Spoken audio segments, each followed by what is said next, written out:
This audio file is an essay written on January 11th, 2017, and is number 10 in a series of 20 called Diagnosed Mortal. Living and dying on the take. One of the many things I realized last summer when I spent some time with Jenkinson in a workshop was how the irreverence we have for our dead directly reflects our lack of reverence for the planet. With all of our history and our compliance with one bad idea thrown after another, it came down to the fact that in this country we more or less treat dead bodies like it was all so much trash to be expediently disposed of, cremation, or ceremoniously glorified, traditional burial, or parsed out for science, organ harvesting, donated, or mandatory mulching to fertilize highway medians, recycled. An image from this summer that haunted me was my considering the pile of garbage in the world that I personally responsible for. From the plastics that wrapped my gifts when I was 7 years old to the non-biodegradable diapers I used in the 70s on my children's bums, to the packaging I buy now that corporations insist too costly to modify to biodegradable materials, to the petrol, 32 years of cigarette butts and package foils. It just goes on. And that's just me. Just one person of billions on this continent alone who has left a wide trail of trash in their wake. We've lived not understanding that resources are finite and made our decisions accordingly. We still do. It left me wondering, how do I give back? Is it even possible? I had in my previous advance directive requested cremation, even though I know cremation is a very poisonous thing for the environment. It is a lot better than a traditional burial with embalming and a casket in a vault which leaches out unbelievable poisons into the environment for years.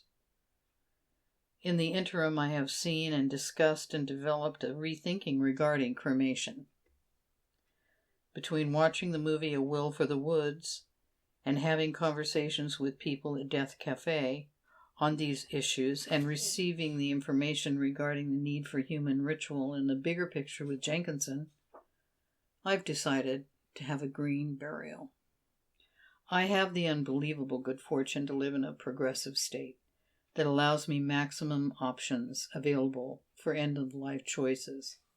I found a green burial site near where my sons live, called White Eagle Memorial Preserve Cemetery in Goldendale, Washington, and through immense good fortune I was able to tag along and go there in the fall with friends to check it out.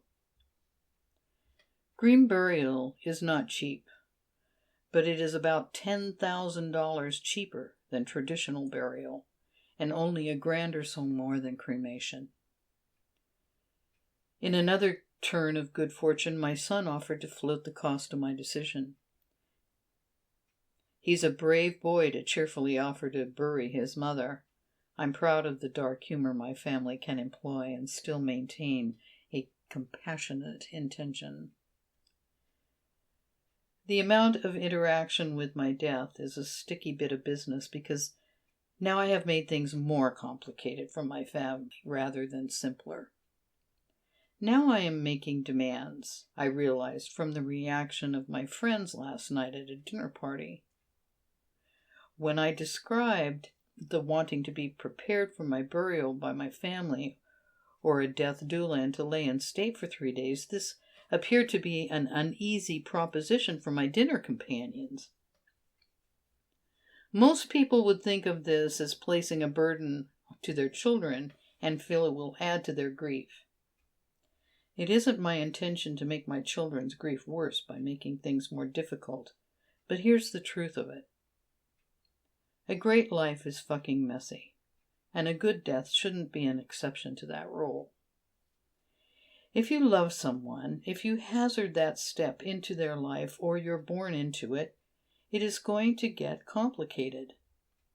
We are born into a complicated situation in learning to become decent human beings. Look around at the complexity. By nature, we struggle through a birth canal and enter the world screaming as we take our first breath. Likewise, it should be difficult leaving off the presence of a loved one.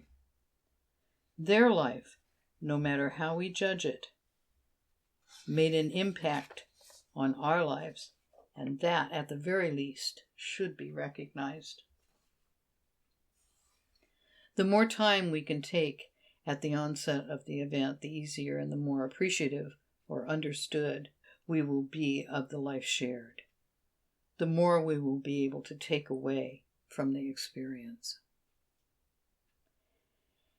As I explained to my sons in my advance directive, I'm doing this to begin a sort of reparation tradition in the family. It could be that I die in the depths of winter, like on the 20th of January, and there is no digging of a grave in the frozen ground. The remedy for this is putting the body in refrigeration unit at a funeral home until the ground thaws. I suggest cremation should I die in the deep winter to avoid that cost.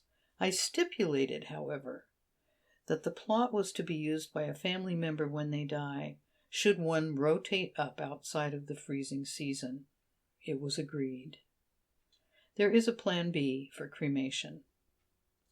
The plot, even if it is not used for me, supports a natural sanctuary, a sacred human burial ground. I want to be a part of that. There is something very right about that to me. No, it's not going to make up for all the refuse in the wake of my life. But for that one small spot of ground, a body will nourish it. It seems the least I could do. Provide a beginning with my end. Thank you for listening.